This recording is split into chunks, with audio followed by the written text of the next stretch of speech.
Dans une boutique de luxe baignée d'une lumière tamisée, l'air vibrait d'un jazz feutré. Des clients élégants glissaient entre les portants de soie et les vitrines scintillantes, effleurant du bout des doigts des sacs à main hors de prix. Tout respirait l'exclusivité.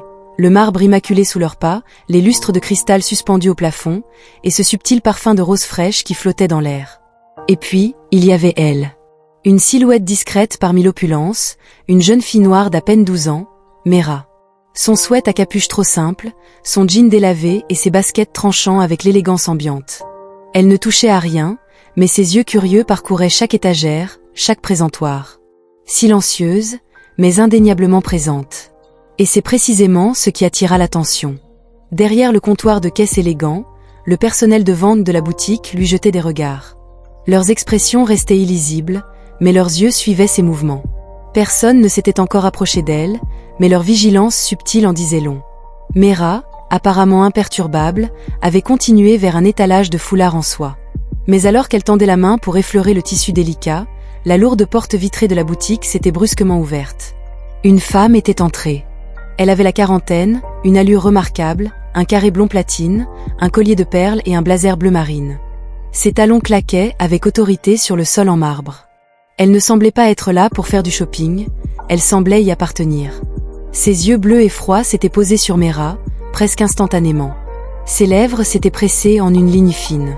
Quelque chose chez cette fille la troublait. Elle avait hésité près de l'entrée, faisant semblant de flâner, mais son attention ne faiblissait jamais. Mera était restée inconsciente de cet examen minutieux, ou peut-être avait-elle choisi de l'ignorer. Sa petite main avait tracé le bord d'une écharpe, sentant la douceur de la soie. Mais la femme, Viviane Langford, avait suffisamment vu. Elle avait posé le sac à main qu'elle faisait semblant d'inspecter et s'était dirigée vers Mera. Ses talons avaient claqué en un rythme parfait. Le changement dans l'air avait été immédiat. Le murmure discret de la boutique avait faibli. Les clients avaient prétendu vaquer à leurs propres affaires, mais leurs yeux s'étaient tournés vers la scène qui se déroulait devant eux. Le personnel, qui chuchotait quelques instants auparavant, s'était tu. Viviane s'était arrêtée juste devant Mera, suffisamment près pour affirmer sa présence sans la toucher. « Excusez-moi », avait-elle dit d'une voix sèche mais mesurée, comme un professeur grondant un enfant. « Puis-je vous aider avec quelque chose ?» Mera s'était tournée, surprise mais polie. « Non merci », avait-elle répondu d'un ton égal. « Je regarde juste. » Viviane avait arqué un sourcil. Un lent sourire narquois avait tiré le coin de sa bouche, mais il n'y avait aucune chaleur dedans. « Regardez ?» Elle avait répété le mot, le laissant suspendu dans l'air, lourd de sous-entendu. Ce n'est pas le genre de magasin où les gens se contentent de regarder. Mera avait légèrement froncé les sourcils. La confusion avait vacillé sur son visage, mais elle était restée calme. « J'attends juste quelqu'un », avait-elle expliqué d'une voix ferme. « Je ne dérange personne. » Viviane avait croisé les bras, scrutant la jeune fille de la tête aux pieds. « Attendre quelqu'un ici ?» Son ton dégoulinait d'incrédulité. « Vous vous attendez à ce que je croie cela ?» À travers la boutique, quelques clients avaient échangé des regards incertains, mais personne n'avait osé parler. Les employés derrière le comptoir avaient recommencé à chuchoter entre eux, clairement mal à l'aise. La voix de Viviane s'était aiguisée. « Je ne pense pas que tu aies ta place ici. » Elle n'avait fait aucun effort pour baisser la voix, s'assurant que tout le monde entende. « C'est une boutique, pas un terrain de jeu. Si tu n'achètes rien, tu dois partir. » L'expression de Mera s'était crispée, mais elle ne tressaillit pas. « J'ai parfaitement le droit d'être ici », avait-elle dit d'une voix ferme. « Je ne fais rien de mal. » Viviane s'était moquée, un rire empreint de condescendance. « Ah oui, et qui attends-tu exactement ?» Elle avait tiré un sourire moqueur avant d'ajouter. « Tes parents ne devraient-ils pas être là maintenant ?» L'air s'était épaissi. La boutique, autrefois remplie d'un luxe silencieux, s'était transformée en une scène pesante. Tout le monde regardait, même ceux qui faisaient semblant de ne pas le faire. Mais Mera n'avait pas reculé, elle avait tenu bon. Puis, la porte d'entrée s'était ouverte à nouveau. Un homme était entré. Sa présence était autoritaire. Avec lui, une vérité que personne n'avait vu venir. « J'attends mon père », avait dit Mera, sa voix inébranlable. Viviane Langford avait souri, comme si l'idée même l'amusait. « Ton père ?» Elle avait répété le mot, son ton dégoulinant de doute. « Et où est-il exactement ?» Mera n'avait pas répondu tout de suite. Elle avait gardé son expression calme, bien que l'irritation vacillât sous la surface.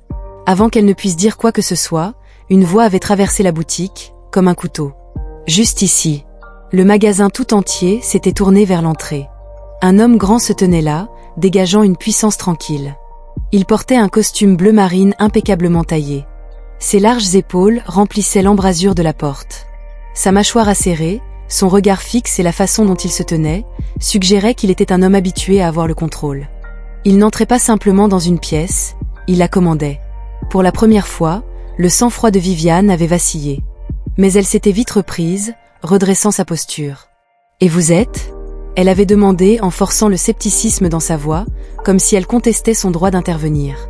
L'homme avait avancé, ses chaussures en cuir ciré produisant des coups délibérés et mesurés contre le sol en marbre de la boutique. Il ne s'était pas précipité, il n'en avait pas eu besoin. Il s'était arrêté à côté de Mera, posant une main protectrice sur son épaule. « Je suis son père », avait-il déclaré, sa voix calme mais empreinte d'une intensité indubitable. Ses yeux s'étaient fixés sur Viviane, la mettant au défi de dire quoi que ce soit de plus. La boutique était tombée dans un silence absolu, même les murmures discrets des vendeurs s'étaient tus. Viviane avait cligné des yeux, clairement déséquilibrée, mais elle n'avait pas été disposée à reculer complètement. « Eh bien ?» avait-elle fini par dire, sa voix moins assurée qu'auparavant. « J'avais juste supposé, je veux dire, elle semblait déplacée ici. » L'expression de l'homme était restée illisible, mais un tranchant indubitable s'était glissé dans sa voix lorsqu'il avait répondu. « Déplacée ?» Il avait répété le mot, sa question suspendue dans l'air. « Et qu'est-ce qui vous a semblé déplacé chez elle, exactement ?» Viviane s'était décalée, mal à l'aise. Elle avait senti le poids des regards des autres clients se poser sur elle. « C'est juste une boutique haut de gamme », avait-elle marmonné, sa confiance vacillant. « On ne voit pas d'habitude. » Elle s'était surprise au milieu de sa phrase, réalisant à quel point ces mots allaient sonner accablants. Elle avait brusquement refermé la bouche. L'homme avait légèrement incliné la tête. « On ne voit généralement pas quoi, exactement ?» Son ton était resté faussement calme. Viviane avait dégluti. « Je ne voulais pas faire de mal », avait-elle dit précipitamment, sa voix se brisant sous la pression. « Je pensais juste qu'elle était peut-être perdue. » L'expression de l'homme n'avait pas changé. « Perdue ?» Il avait répété, sa voix pesant sur chaque syllabe. Elle n'était pas perdue. Elle était ici, dans ce magasin, comme tout le monde. Alors, dites-moi, pourquoi avez-vous ressenti le besoin de la distinguer ? À travers la boutique, une vague de malaise s'était propagée parmi les clients. Certains semblaient mal à l'aise, d'autres soulagés que quelqu'un dise enfin ce qui devait être dit. J'essayais juste de protéger le magasin. Viviane avait bégayé faiblement, mais même elle ne semblait pas convaincue par ses propres mots. L'homme avait haussé un sourcil. Protéger le magasin ? D'une fille de 12 ans regardant des foulards ? Sa voix était restée basse, mais l'accusation avait résonné comme un marteau. Ou y a-t-il autre chose dont vous essayez de le protéger ? Le visage de Viviane avait rougi, toute trace de son ancienne confiance s'étant complètement effondrée. Mais avant qu'elle ne puisse trouver une autre excuse faible, l'homme avait fait un petit pas en avant. Le poids de sa présence avait déplacé toute la pièce. « Laissez-moi être clair », avait-il dit d'une voix ferme mais posée. « Vous parlez au PDG de la société même qui possède cette boutique. » Les yeux de Viviane s'étaient écarquillés d'incrédulité. Sa bouche était restée légèrement ouverte, comme si son cerveau refusait de traiter ce qu'elle venait d'entendre. Une vague de murmures et de halètements s'était répandue parmi les spectateurs. Les vendeurs derrière le comptoir avaient échangé des regards frénétiques, soudainement incertains de ce qu'ils devaient faire ou dire. « Je ne savais pas. » Viviane avait balbutié, sa voix à peine plus forte qu'un murmure. L'homme avait laissé échapper un petit rire sans humour. « Tu ne savais pas ?» Il avait répété, son ton tranchant comme un rasoir. « Non, tu ne savais pas, parce que tu ne t'es même pas arrêté pour réfléchir. Tu as vu ma fille, fait tes suppositions et décidé que tu avais le droit de la traiter comme si elle n'appartenait pas à cette boutique. Tu n'as même pas envisagé qu'elle ait le droit d'être ici. » Mera s'était tenue tranquillement à côté de son père, sa posture détendue, son expression maîtrisée. Mais derrière son attitude calme, ses yeux brillaient d'une fierté indéniable. Et pourtant, le véritable choc de l'après-midi était encore à venir. Car il ne laisserait aucune place au malentendu. Viviane Langford avait ouvert la bouche comme pour répondre, mais aucun mot n'était sorti. Sa présence, autrefois imposante, s'était effondrée dans le silence. Elle avait scruté la boutique à la recherche de quelqu'un pour la soutenir, mais personne n'avait croisé son regard. Au lieu de cela, les autres clients l'observaient avec un jugement à peine dissimulé. Leur malaise antérieur s'était transformé en quelque chose de plus proche du dédain. L'homme debout devant elle, Dominique Hale, PDG de la même entreprise pour laquelle elle travaillait, n'avait pas bougé. Son expression était restée indéchiffrable mais inébranlable. J'ai construit cette entreprise à partir de zéro, avait-il continué, sa voix ferme mais mesurée. Pas pour que des gens comme vous puissent décider qui appartient et qui n'appartient pas. Pas pour que quiconque se sente mal accueilli dans un espace censé être inclusif. Un jeune vendeur, Elliot, s'était finalement avancé, son badge brillant sous l'éclairage chaleureux de la boutique. « Monsieur, nous ne savions pas. » Dominique avait levé une main pour le faire taire, sans détourner le regard de Viviane. « Il ne s'agit pas de toi, » avait-il dit d'une voix égale mais autoritaire. « Mais que cela serve de leçon à tout le monde dans cette pièce. » Un silence s'était abattu sur la boutique, tandis que Dominique laissait ses prochains mots résonner dans l'air. Des suppositions comme celle-ci, juger quelqu'un par son apparence, son âge, ses vêtements, ce n'est pas seulement mal, c'est dangereux. C'est une forme de pensée qui perpétue les pires aspects de notre société. Viviane avait dégluti difficilement, son visage se vidant de toute couleur. La confiance qu'elle avait affichée quelques minutes auparavant s'était complètement désintégrée. Ses mains s'étaient agitées à ses côtés, sa posture autrefois fière s'était légèrement voûtée, comme si le poids de ses propres actions pesait sur elle. À côté de Dominique, Mera s'était tenue dans un silence serein. Elle n'avait pas jubilé, n'avait pas exigé d'excuses, elle n'en avait pas eu besoin. Les paroles de son père en avaient fait plus que suffisant. Elle avait jeté un coup d'œil autour de la boutique, captant le regard de quelques badauds. Quelques-uns avaient offert de petits sourires d'excuses. D'autres avaient rapidement détourné le regard. Au loin, Viviane avait laissé échapper un souffle tremblant. « Je ne voulais pas que tout cela arrive. » Elle avait marmonné, sa voix à peine plus forte qu'un murmure. Ses yeux étaient allés de Mera à Dominique, le désespoir s'insinuant dans son regard. « Je n'essayais pas d'être. » Dominique était intervenue, terminant la phrase qu'elle n'avait pas pu se résoudre à dire. « Raciste ?» Son ton n'avait pas été accusateur, mais il portait une brutalité qui ne laissait aucune place aux excuses. « Peut-être que tu n'essayais pas de l'être. » Il continua de parler d'une voix calme, mais ses actions trahissaient ses véritables sentiments. Il n'avait pas simplement vu une petite fille regarder des foulards. Il avait vu une petite fille noire et avait supposé qu'elle n'était pas à sa place. Il laissa un silence s'installer avant de demander « C'est la vérité, n'est-ce pas ?» Le visage de Viviane devint rouge, mais elle ne le nia pas, elle ne pouvait pas. Une voix brisa le silence, celle d'une cliente « Elle a raison », dit une femme d'âge moyen, vêtue d'une robe de soie, en s'avançant légèrement. Nous avons tous vu ce qui s'est passé. Vous l'avez jugée sans rien savoir d'elle. Un murmure d'approbation se répandit dans la boutique. Les autres clientes échangèrent des regards, certaines hochant la tête, d'autres chuchotant entre elles. Le poids de leur jugement pesait sur Viviane et, un instant, il sembla qu'elle allait éclater en sanglots. Mais Dominique n'avait pas fini. « Ce n'est pas suffisant de se sentir mal maintenant, » dit-il. Sa voix se radoucit. « Ce qui compte, c'est ce que tu feras ensuite. » Viviane cligna des yeux, ses lèvres légèrement entr'ouvertes, comme pour répondre. « Vas-tu continuer à laisser tes préjugés contrôler la façon dont tu traites les gens ?» continua Dominique. « Ou vas-tu apprendre de cette expérience et faire mieux ?» La boutique se tut à nouveau, cette fois dans une profonde réflexion. Viviane, les yeux embués de larmes, ouvrit la bouche, mais aucun mot ne sortit. Elle hocha simplement la tête et s'inclina légèrement.